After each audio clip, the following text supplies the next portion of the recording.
गणेश। भाद्रपद के शुक्ल पक्ष की चतुर्थी को गणेश चतुर्थी का उत्सव पूरे देश में बहुत धूमधाम से मनाया जाता है।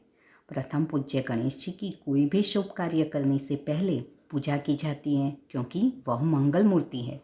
रिद्धि सिद्धि उनके साथ है। शिव के गण के अध्यक्ष होने के कारण इन्हें गणेश और गणाध्यक्ष भी कहा जाता है। उनके शरीर का हर एक अंग और शस्त्र मानव जीवन को सही ज्ञान देते हैं, जिससे वह अपना कल्याण कर सके।